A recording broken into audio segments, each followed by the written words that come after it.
So that's what we learn in the study of hunter-gatherers. So apparently we evolved this ability to, as children, look around, figure out what we need to learn, and then to incorporate that into our play, and therefore and in that way become good at it. Well, most people listening to this talk would say, well, that's all fine and good for hunter-gatherers, but unfortunately there are certain things that our children have to learn that hunter-gatherers don't have to learn. Maybe it's quite natural to learn hunting and gathering and making dugout canoes and playing music and art and all of that kind of stuff. But what about reading and writing? Hunter-gatherers don't have to read or write. They don't have written language. What about numbers and calculations? Many hunter-gatherer languages don't even have number words. Numbers are just not significant to, they kind of talk about there's a lot of this or a little of this. They don't have to quantify things. So if we think of school as primarily the place where you learn reading and writing and arithmetic, these are things hunter-gatherers don't have to learn. And so a plausible argument could be made, well, we can naturally learn hunter-gatherer-like stuff without school, but what about these reading and writing and calculations?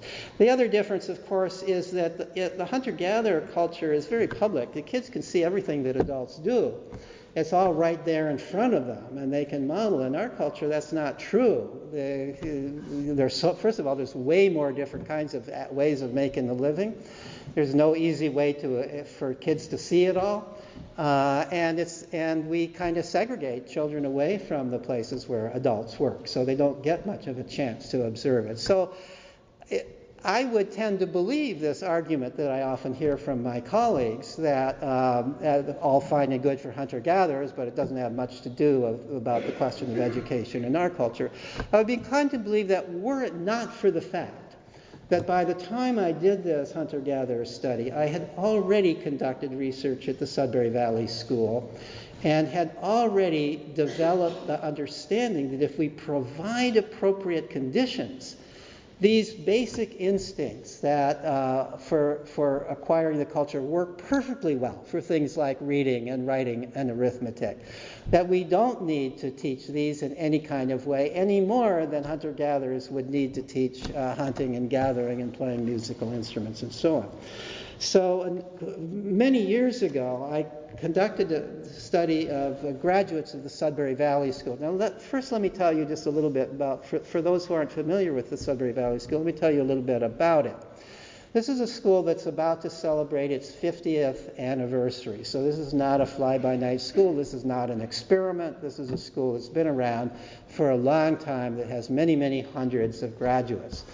It accepts students from age 4 on through high school age. This is roughly the age that kids would be in these hunter-gatherer groups of kids that are off playing and exploring amongst themselves.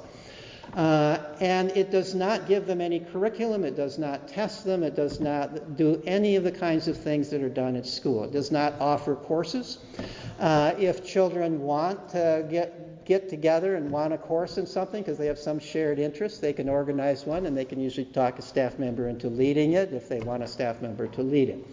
But there's very little in the way of courses that goes on in the school. Basically, the kids are playing, exploring, sitting around, gabbing, and so on. Teenagers especially are spending a lot of time just talking to one another. So that's the school.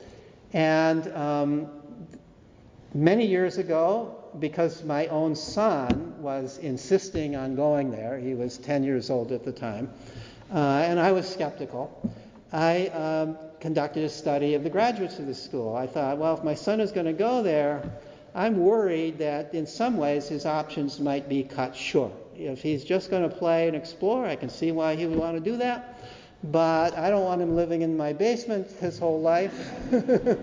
I want to make sure he can go out and make a living. Can these graduates make a living? And also, I'm a college professor. I believe I'm not the kind of person who would force or even necessarily encourage my child to go to college.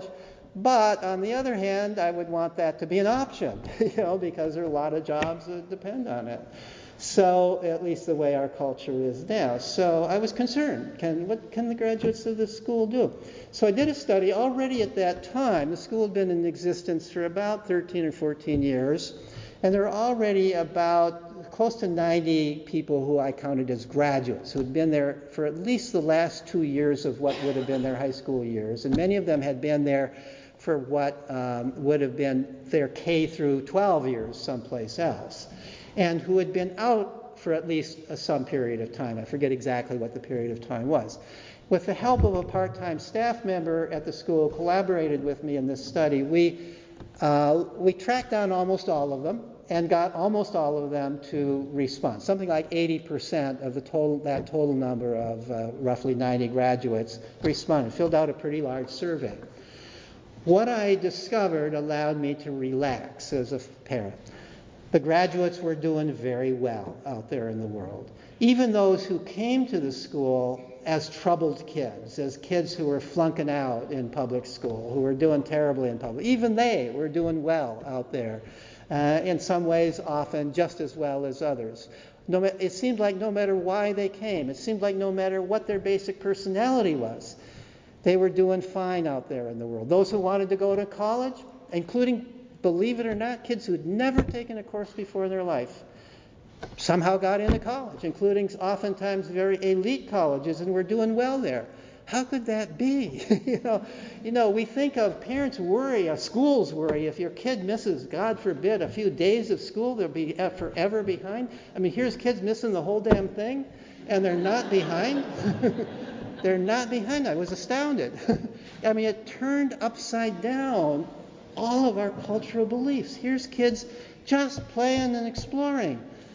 And if they want to go to college, they're going to college. And not only are they getting in, but they're doing fine there. Very often ending up, top of their class. Getting into good schools. One of the things that kids learn when they're self-directed is how to talk themselves into things, right? And so that's part of how they do it.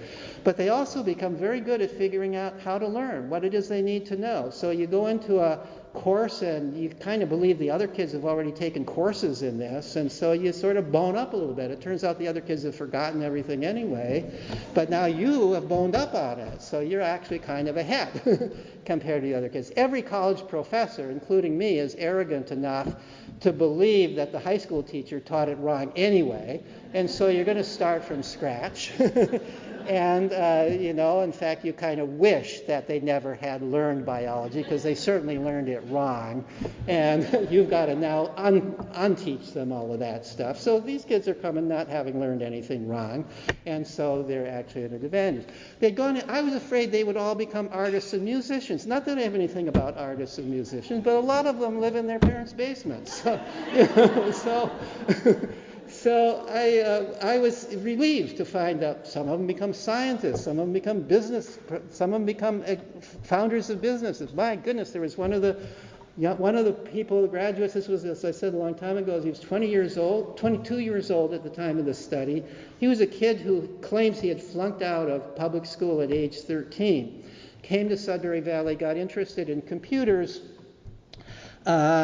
This was at the time when home computers were just getting started. When he went there, this was some years before my study, and he was the first one to get computers to the school. Well, the school operates, one of the institutions the school has is what are called corporations, which are special interest groups, which lobby the school meeting, which makes all decisions at the school, to spend some money to get things. So he started the Computer Corporation. Well, the school wasn't going to spend any money on something as trivial as computers.